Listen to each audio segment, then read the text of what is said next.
There is a moment, quiet, almost invisible, when a man stops running. Not out of anger, not out of punishment, he simply stops, and in that stillness, something strange happens.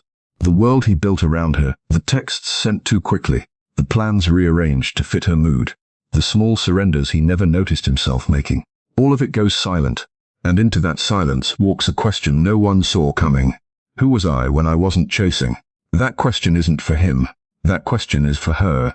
We are taught, from the earliest scenes of childhood, that love is pursuit. The prince rides. The hero climbs the tower. Desire, we are told, proves itself through motion, through effort, through the willingness to chase what we want across oceans and obstacles. So when the chasing stops, something in us reads it as an ending, a rejection, a door quietly closing. But that is not always what it means. Sometimes, the chasing stops because a man has finally arrived somewhere he'd never been before, inside himself, and that arrival is louder, in its silence, than any pursuit could ever be. Let me tell you what actually happens psychologically in the mind of a woman when a man stops chasing her. At first, there is relief. A strange, guilty relief, like exhaling after holding your breath without realizing you were holding it. The pressure lifts. The performance of being wanted, being chosen, being needed, softens. She doesn't have to manage his hope anymore. She doesn't have to carry the weight of his waiting. But relief is rarely the final destination. It is only the first room in a much larger house. Because after the relief comes something else, something older, something almost primal. Silence forces reflection. When someone stops reaching for us, we are finally alone with the space they used to fill. And in that space, we start asking questions we were too busy, too chased, too comfortable to ask before. Did I take that for granted? Was I performing distance because it felt safe? Or because I actually wanted this to end? Who am I, now that no one is chasing me? This is the part nobody talks about. Because we love to talk about heartbreak, from the perspective of the one left behind. But rarely do we speak about the internal earthquake that happens in the person who was always being chased, when the chasing simply stops. Human beings are strange creatures. We don't always want what pursues us, but we almost always notice what stops. There is a psychological principle, ancient in its wisdom, though modern in its language. We assign value not to what is given freely, but to what requires effort, what carries scarcity, what feels chosen rather than guaranteed. It's why we don't cherish the air we breathe until we're standing at altitude, gasping for it. It's why steady, constant presence can start to feel like wallpaper, beautiful but eventually unseen. So when a man who once orbited her entire world suddenly finds his own gravity, stops circling, stops proving, stops waiting for permission to matter, she doesn't just lose a pursuer. She loses a mirror. Because that's what chasing really was, if we're honest. It wasn't really about her. It was a reflection, constant, flattering, reassuring, that told her she was wanted, worthy, desired, enough. And now that mirror has walked away to look at itself. And this is where the deeper truth begins to surface. Not a truth about manipulation, not a truth about games or strategy, but a truth about identity. Because a man who stops chasing isn't performing indifference. He is often, quietly, discovering something far more powerful. His own worth doesn't require her approval to exist.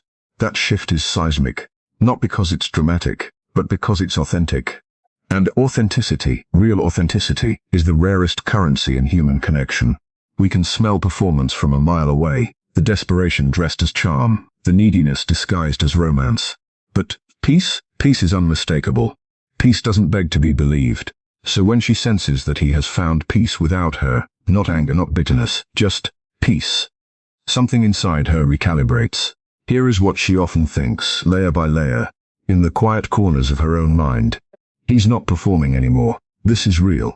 If he doesn't need me to feel whole, then his presence before wasn't desperation. It was choice. And choice means something different than need.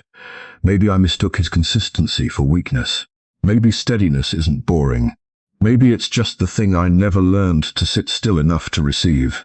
And sometimes, not always, but sometimes, a harder truth arrives. Maybe I was the one running. Maybe I called it independence, but it was actually fear. Fear of being truly seen. Fear of being loved without the exit of doubt to hide behind. This is the part of the human story we rarely tell with honesty, that many of us don't fear losing love. We fear the vulnerability of keeping it. Chasing gives us an excuse never to fully arrive. As long as someone is pursuing us, we never have to answer the terrifying question, what happens once I'm actually caught? There is an old teaching, found in different forms across nearly every culture and every era of human wisdom, that we do not truly value what we have not first learned to release. The river does not know its own strength until it's dammed. The bird does not understand flight until the cage door opens. And a person rarely understands the depth of what they had until the version of themselves that always showed up simply doesn't. This isn't about winning someone back through absence. That would cheapen everything we've just walked through. This is about something far more profound. When a man stops chasing, he isn't performing a strategy. He's returning to himself. And in that return, he teaches, without a single word, the most powerful lesson love can offer. You cannot lose what was never dependent on being chased in the first place. And here is the revelation, the one worth carrying home tonight, long after these words fade from memory. We spend so much of our lives believing that love is measured in pursuit, that devotion means motion, that worth is proven through relentless effort. But real love, the kind that survives seasons, survives silence, survives distance, was never built on the chase. It was built on the choice. A choice made freely, by two people who no longer need to prove they're enough, because they've already discovered that truth on their own, standing completely alone, long before the other person ever walked into the room. So when a man stops chasing her, and stillness settles where urgency used to live, he is not disappearing, he is arriving. And whether she chooses to meet him there, in that quiet, uncelebrated, unglamorous place called peace, that was never his responsibility to control. It was only ever his responsibility to become. Here it is walked away, into a woman's own reflection. And what happens in the moment that mirror stops showing her what she's used to seeing? Think about what pursuit actually does to a person being pursued. It doesn't just deliver affection. It delivers evidence, every message sent a little too fast, every plan rearranged to make room for her, every glance that lingered a beat too long.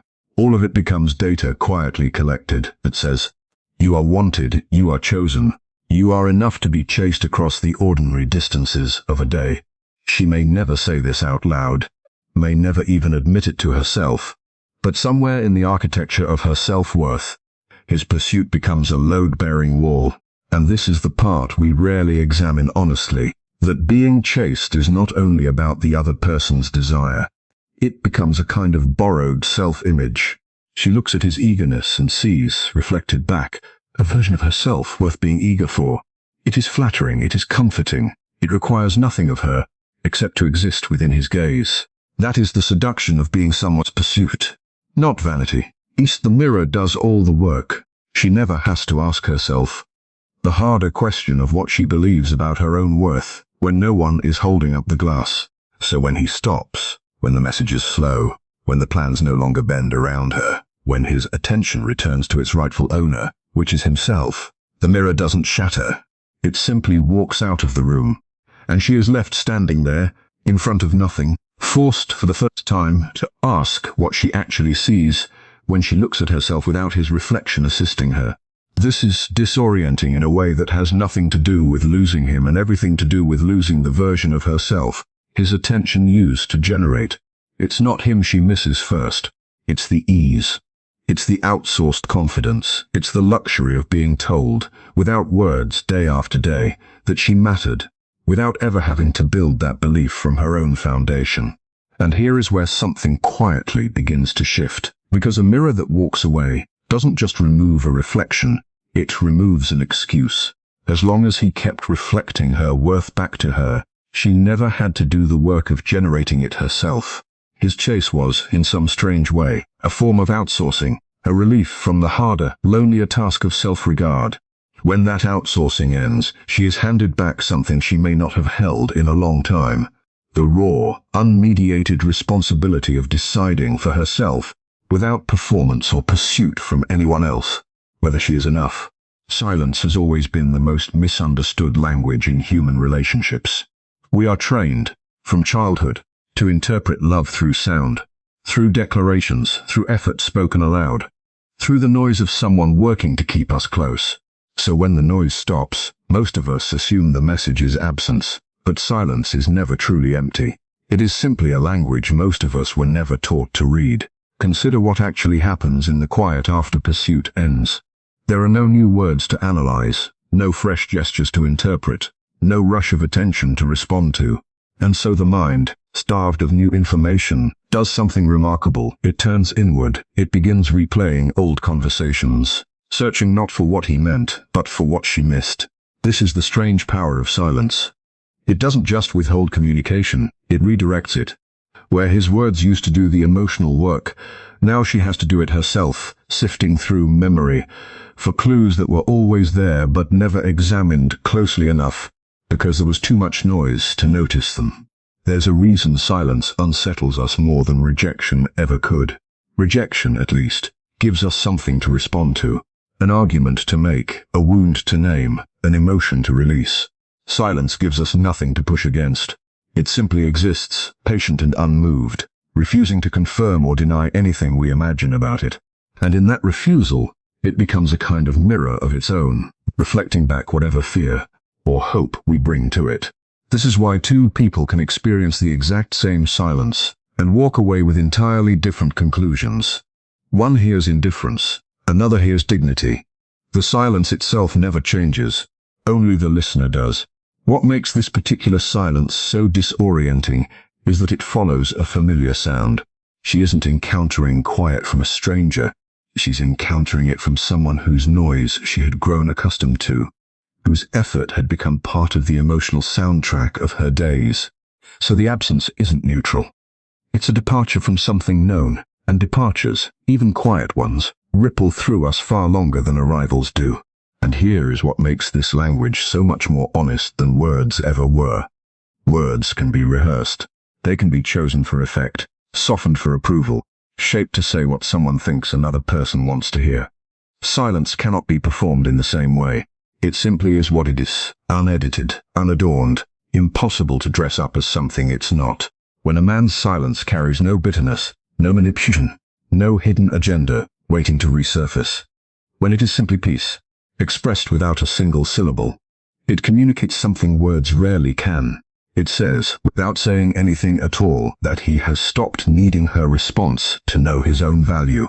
And that message, delivered in total quiet, often lands louder than anything he ever said while chasing her. There is an old, uncomfortable truth about human desire that we rarely say out loud. We do not actually want what is guaranteed. We want what might slip away. This isn't a flaw unique to any one person. It's woven into how the mind assigns value to nearly everything, including the people we love. Abundance feels safe, but scarcity feels alive, and so without realizing it, we often mistake the ache of uncertainty for the depth of feeling, when really, two very different things, wearing the same emotional clothing. Think about how differently we treat what is freely given versus what requires effort to keep. A steady presence, offered without condition, can start to feel like something owed to us, background, expected, almost invisible in its constancy. But the moment that presence becomes uncertain, the moment it requires attention just to hold on to, it transforms. Suddenly, it isn't background anymore. It's the only thing in the room. This isn't cruelty on the mind's part. It's survival wiring, inherited from a much older world, where scarcity often meant real danger. And vigilance toward what might disappear kept us alive. We've simply carried that same wiring into matters of the heart, where it doesn't always serve us the way it once did. This is why a man's withdrawal can create more longing than his presence ever did. It isn't because she suddenly loves him more. It's because his scarcity reactivates something ancient in her, a system built to notice what might be lost before it's gone, a system that mistakes urgency for meaning. And for a while, that urgency can feel indistinguishable from love itself. The racing thoughts, the replaying of memories, the sudden clarity about what she misses, all of it feels profound because it is loud. Volume and depth are not the same thing. What makes this especially complicated is that scarcity doesn't just reveal what we want, it reveals what we haven't yet resolved within ourselves. If a person's sense of worth depends heavily on being chosen, being pursued, being reassured through someone else's effort, then any hint of scarcity will feel catastrophic, because it threatens the entire foundation that worth was standing on. But if a person's sense of worth is rooted somewhere sturdier, somewhere internal, something that doesn't fluctuate with someone else's presence or absence, then scarcity might still sting, might still be felt, but it won't have the power to define them. This is the quiet lesson hidden inside every instance of wanting what pulls away. It isn't really about the other person at all. It's a diagnostic, a kind of emotional X-ray, showing us exactly where our sense of self still depends on external permission to feel complete. The ache we feel when someone becomes scarce isn't proof of love's depth. It's often proof of how much unexamined territory still exists inside us. Territory we've never had to visit, because someone else's constant chasing kept us too comfortable, too busy, too reassured to ever go looking. There is a particular kind of stillness that cannot be faked, no matter how skilled the performer. We've all encountered its opposite. The too quick smile, the carefully casual tone, the indifference that tries just a little too hard to look effortless. We sense it before we can explain it, some instinct older than language noticing the gap between what someone is showing us and what's actually happening underneath. Real peace has no gap. It doesn't need to convince anyone of anything, because it isn't trying to be believed. It simply exists. The way a held breath and a released one look nothing alike, no matter how still the body appears from the outside. This distinction matters enormously, because so much of what passes for emotional strength in our culture is actually a costume. We're taught to hide hurt behind humor, to mask longing with detachment, to perform unaffected calm, while quietly checking a phone screen 100 times a day. And for a while, this performance can be convincing, even to the person performing it. But performance requires maintenance. It requires energy to keep the mask fitted correctly, vigilance to make sure no crack shows through. Genuine peace requires of this. It doesn't tire. It doesn't need an audience to sustain itself. This is often the first sign that separates real acceptance from its imitation. One is exhausting to maintain, and the other simply is. When a woman senses that a man's calm isn't strategic, isn't a tactic dressed up as maturity, something shifts in how she experiences him entirely. Manufactured indifference invites suspicion, because on some level we recognize performance as a bid for a reaction, a hook disguised as detachment, still fishing for the very response it claims not to want. But authentic peace asks for nothing. It doesn't wait for her to notice it, doesn't need her to validate that it's real. And paradoxically, this is exactly what makes it so noticeable. The less something reaches for us, the more room we have to actually see it clearly. This is where so many people misunderstand emotional composure, assuming it can be manufactured through silence alone, through simply refusing to reach out and calling that peace. But withheld effort isn't the same as resolved feeling. A man who is quiet because he is suppressing, calculating, or waiting for her to come around is still, underneath the stillness, chasing, just wearing a subtler disguise. The nervous system knows the difference, even when the behavior looks identical from the outside. Suppression carries tension. Real peace carries none. What makes authentic peace so disarming, in the end, is that it removes the game entirely. There's nothing to decode, no hidden message to search for, no strategy to outmaneuver. It simply says, without a single performed gesture, I am no longer negotiating my worth through your response. And once that becomes clear, once she senses this isn't a move in some unspoken contest, but the honest state of someone who has stopped needing her permission to feel whole, the entire dynamic between them changes, whether or not either of them ever names it out loud.